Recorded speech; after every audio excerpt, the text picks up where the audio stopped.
한 소년이 닭을 키웠습니다. 닭이 달걀을 낳는 것을 보고 싶어서 정성을 다해 키웠습니다. 그리고 마침내 닭이 알을 낳았습니다. 그런데 이 소년은 닭이 낳은 달걀을 보고 크게 실망했습니다.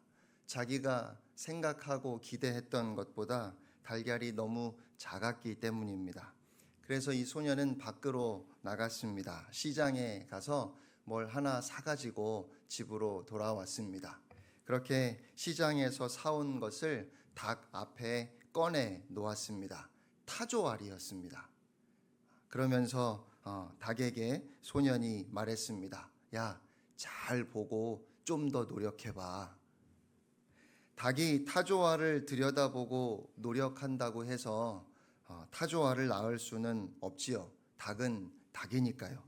아무리 닭에게 권면을 하고 보여주어도 이렇게 큰 알을 좀 낳아보라고 해도 닭은 타조알을 낳을 수 없습니다. 그런데 오늘 본문을 보니까 너희는 하나님을 본받는 자가 되라 하시는데요. 우리에게 하나님을 본받으라고 말씀하시는 건 닭에게 타조알을 낳으라고 말하는 것보다 오히려 더 어려운 일이 아닐까 싶습니다. 지난 한 주간만 우리의 삶을 돌아보아도 수없이 실수하고 넘어졌던 순간들이 떠오르는데 도무지 불가능한 것을 주님이 요구하시는 것 같습니다. 아니, 사실 인간과 하나님은 달라도 너무 다른데 어떻게 우리가 하나님을 본받을 수 있을까요? 하나님처럼 되라 하시는 말씀일까요? 그렇게 할 수도 없겠지만 아담과 하와가 하나님처럼 되려고 선악과를 따먹는 바람에 오늘 우리가 이 세상이 이렇게 망가지지 않았습니까? 여러분, 하나님을 본받으라는 오늘 본문 말씀은 어떤 의미일까요? 오늘 말씀에서는 그 전제가 중요합니다. 바로 우리가 하나님의 사랑받는 자녀라는 것입니다. 일반적으로 하나님을 본받으라고 말하려면 그러니까 하나님은 어떤 분이신지를 말해줘야지요. 그런데 오늘 사도 바울은 하나님이 얼마나 거룩하신 분인지, 얼마나 위대하신 분인지, 얼마나 자비로우신 분인지를 이야기하면서 그런 하나님을 본받으라고 우리에게 권면하는 것이 아니라 오히려 사랑을 받는 자녀답게 하나님을 본받는 사람이 되라고 권면합니다. 그러니까 결과가 아니라 동기를 강조하는 겁니다. 이런 사람이 되라, 그런 말씀이 아니라 이런 사람으로 살아가라 하는 말씀이에요. 여러분, 하나님 아버지께서 정말 우리에게 원하시는 것은 무엇일까요? 우리에게 바라시는 것이 과연 어떤 것일지 한번 생각해 보시기 바랍니다.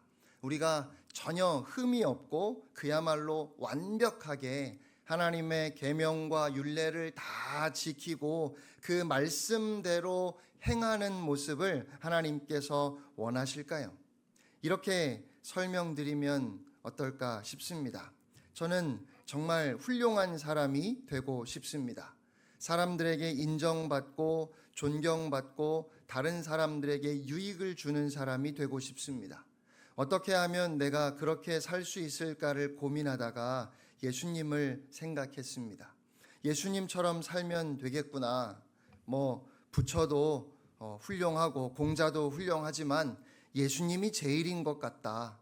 그래서 내가 바라고 내가 만족하는 삶을 위해서 열심히 성경을 읽고 연구해서 예수님이 하신 그대로 살면 그렇게 예수님을 본받겠다고 예수님이 하신 대로만 제가 한다면 주님은 저의 그 완벽하고 헌신된 모습 때문에 기뻐하실까요? 저는 아니라고 생각합니다. 그것이 하나님이 기뻐하시는 것이 아니라는 말이지요. 오늘 우리에게 하나님을 본받으라 하시는 말씀의 의미가 아니라는 것입니다. 오히려 사랑받는 자녀로서 너희가 하나님을 본받는 자가 되라 하시는 말씀은 이런 겁니다. 아버지를 정말 사랑하는 어린 자녀가 있습니다.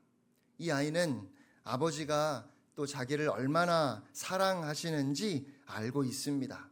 이 아이의 가장 큰 소원은 아버지같이 되는 겁니다. 아이는 아버지의 의자에 앉기를 좋아합니다. 아버지같이 걸어가기를 원합니다. 아버지같이 말하기를 원합니다. 그래서 언제나 아버지 흉내를 냅니다. 그는 커서 자기 아버지같이 될 거라고 그렇게 말합니다. 이렇게 자녀가 부모를 사랑하고 존경해서 따라하려고 할 때, 그때 부모님은 가장 기쁘지요. 그러니까 하나님이 원하시는 것은 아버지와 자녀의 깊은 사랑의 관계입니다. 우리가 하나님을 사랑해서 하나님을 닮고자 하는 그 마음, 그것이 하나님께서 가장 원하시고 기뻐하시는 것이라는 말입니다. A.J. 제이콥스라고 하는 한 유대인이 The Year of Living Biblically라는 책을 썼습니다. 한국에도 번역이 되어서 출판이 되었는데 책 제목이 미친 척하고 성경 말씀대로 살아본 1년입니다. 제이콥스는 정말로 하나님의 말씀 그대로 한번 살아보자. 1년 동안 이 말씀대로 살면 과연 내 삶이 어떻게 될까 하는 생각에 한번 실험을 해본 겁니다. 그래서 그는 구약 성경 말씀대로 수염을 깎지 않았습니다. 1년 동안 수염을 깎지 않았고 구약에 두 재료로 짜서 만든 옷을 입지 말라고 했기 때문에 두 재료가 섞인 옷은 다 치우고 입지 않았습니다. 실제로 유대인들 중에는 지금도 옷뿐만 아니라 커튼이나 침대 커버 같은 것까지 혹시 두 가지 재료가 함께 섞여서 천을 만들지 않았는지 확인하는 사람들이 있습니다. 모든 천이나 옷감이든 커튼이든 침대 커버든 한 가지 재료로 만들어야 합니다. 그게 율법입니다. 구약에서 그 많은 음식도 일절 먹지 않았습니다. 그런데 무엇보다 그를 힘들게 만들었던 것은 탐심을 품지 말라, 노를 내지 말라, 거짓말하지 말라 하는 등등의 말씀을 지키면서 그 말씀대로 살아보려고 하니까 마치 영어가 제2 외국어가 된 것 같았다고 했습니다. 말이 그만큼 느려졌다는 겁니다. 무슨 말을 하든지 두 번, 세 번 생각해야 했습니다. 이게 혹시 욕심으로 하는 말은 아닐까? 여기에 혹시 교만이 있는 것은 아닌가? 이 말이 누군가를 비방하는 말이 아닐까? 그렇게 모든 말을 짚어보고 다시 생각하고 말하려니까 말이 느려지고 말이 없어졌다는 겁니다. 여러분, 얼마나 훌륭합니까? 얼마나 대단합니까? 우리가 보통 이런 이야기를 들으면 그렇게 1년 동안 성경 말씀 그대로 살아서 생각지도 못했던 엄청난 복을 받았다든지 그 삶이 완전히 달라졌다는 그런 결론을 기대할 겁니다. 그런데 1년 동안 말씀 그대로 살아보려고 정말 애를 썼는데 그가 그 책에서 하는 고백은 무엇인가 하면 스트레스로 머리가 터져서 죽을 것 같았다고 했습니다. 너무너무 힘들었다는 겁니다. 결국은 안 되더라는 것이지요. 물론 그가 책에서 결론적으로 하고자 했던 말은 우리의 사고가 얼마나 성경과 멀리 떨어져 있는가 하는 것이었지만 하나님을 향한 사랑 없이 하나님의 은혜에 대한 감격 없이 그저 말씀대로 살려고만 한다면 정신적으로도 육체적으로도 감당하기가 참 어려울 겁니다. 하나님을 본받는 것은 단순히 훌륭한 사람이 되라 하시는 말씀이 아닌 겁니다. 하나님을 본받는 것에 있어서 가장 중요한 것은 우리가 하나님을 사랑하는 것입니다. 사랑하고 존경하기 때문에 닮아가는 것은 언제나 기분 좋은 일입니다. 억지로 해야 하는 부담스러운 일이 아닌 겁니다. 어떤 강요에 의해서 아버지처럼 말해야 하고 아버지처럼 행동해야 한다면, 아버지가 요구하는 그대로, 시키는 그대로, 아버지의 말씀 그대로 해야 한다면 자녀는 아마도 숨이 막혀 죽을 겁니다. 하지만 시키지 않았는데도, 따라하라고 하지 않았는데도 아버지가 좋아서, 아버지를 존경해서 자꾸만 아버지를 따라하려고 하는 것은 7살 꼬마 아이가 아버지처럼 뒷짐을 지고 팔자 걸음으로 아버지 뒤를 따라 걷는 그 모습도 너무너무 사랑스러워 보이는 겁니다. 하나님께서 나의 아버지 되심이 너무 좋고 감격스러울 때 하나님을 본받는 것이 가능해집니다. 하나님이 나의 기쁨이 되시니까요. 하나님을 너무너무 사랑하고 그 하나님을 자랑하고 싶으니까요.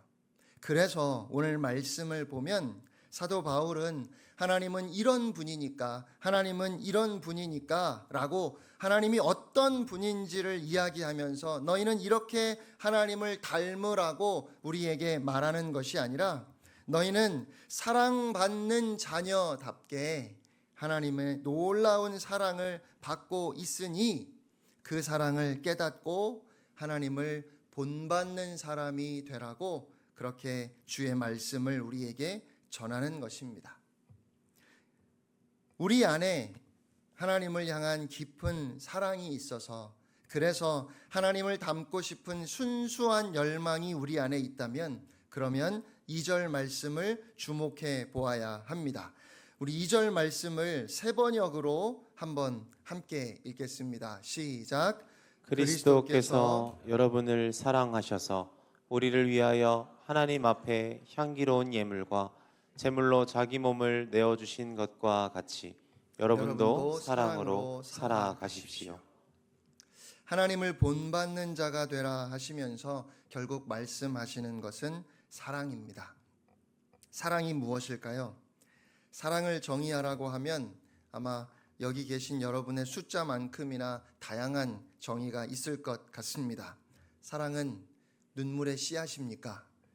보고 있어도 보고 싶은 것이 사랑일까요? 러시아의 유명한 토크쇼에서 어린 아이들에게 사랑이 뭐냐고 물어보았는데 5살짜리 일레인이라는 소녀는 엄마가 아빠에게 닭고기를 주실 때 제일 맛있는 부위를 골라주는 게 사랑이라고 그렇게 정의했습니다. 또 6살이 된 사만다는 누가 나에게 상처 주는 말을 하거나 날 아프게 해서 내가 너무 화가 나도 그 사람에게 소리 지르지 않는 게 사랑이라고 했습니다. 왜냐하면 내가 그렇게 하면 그 사람이 기분이 나빠질 것이니까 그렇다라고 대답했습니다. 참 순수한 답변인 것 같습니다.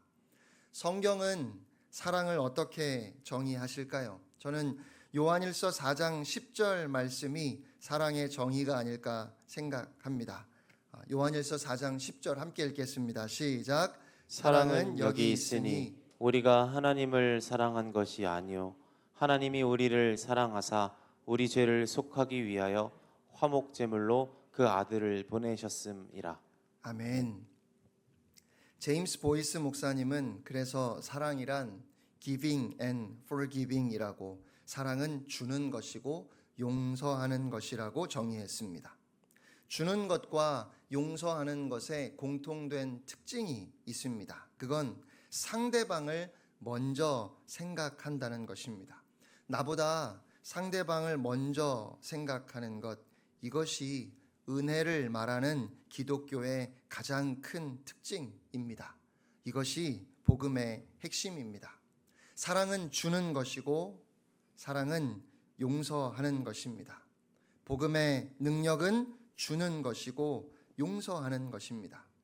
복음을 한마디로 말하라고 한다면, 복음의 능력을 한마디로 정의하라고 한다면 그건 주는 것이고 용서하는 것입니다. 하나님께서 그 사랑하는 아들 독생자 예수 그리스도를 우리에게 주시고 우리의 화목제물로 삼으시고 우리의 모든 죄를 용서하셨으니 우리도 그와 같이 사랑하라 하십니다.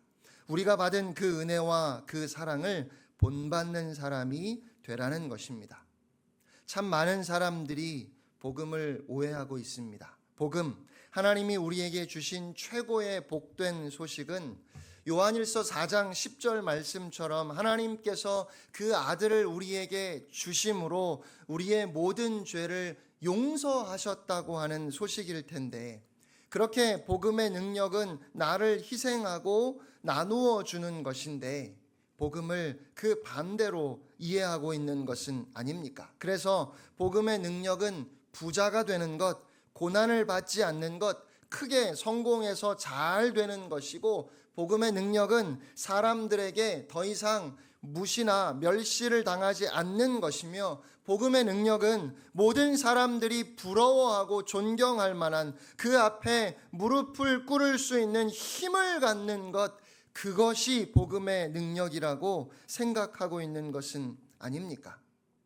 옛날에 교회의 특징을 말하라고 하면 그리스도인들, 믿는 자들은 어떤 사람들이냐고 이야기하면 가진 것이 없어 보이고 한편으로 어리석어 보이는 사람들이지만, 그들이 보여주었던 분명한 특징은 예수 그리스도께서 우리를 사랑하신 것 같이 자꾸만 나누려고 하고 주려고 하고 무조건 용서하려고 하고 원수까지도 사랑하려고 했던 것이, 그것이 교회의 모습이었고 그것이 믿는 자들의 모습이었다면, 오늘날 교회에서는 용서라는 말이 너무 생소한 단어가 되어버린 것 같습니다. 복음의 능력이 다른 사람들을 내 앞에 굴복시키는 힘이라고 생각했기 때문에 그럴 겁니다.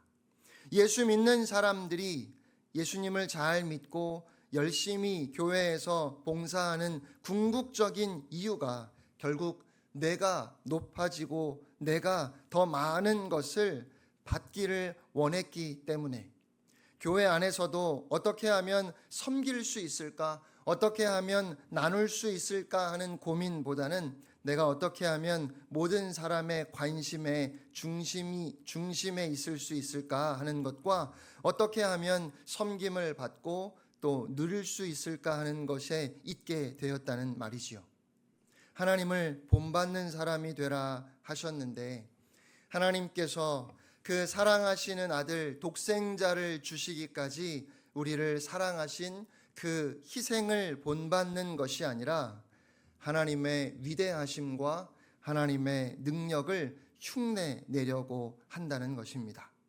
하나님은 교회에게 하나님을 본받는 사람이 되어서 예수 그리스도께서 자신을 희생 제물로 내어 주신 것처럼 너희도 하나님을 본받아 서로 사랑하라고 말씀하셨는데, 우리는 하나님을 본받는 사람이 된 것이 아니라 하나님의 능력으로 어떻게 하면 부자가 되고 어떻게 하면 더 큰 교회를 이루고 어떻게 하면 사람들에게 대접을 받을 수 있는지, 어떻게 하면 이 땅에서 무시당하지 않고 살 수 있을까 하는 이 문제를 가지고 하나님의 능력을 흉내내는 교회가 되어버린 것은 아닌지 우리의 모습을 돌아보아야 하겠습니다.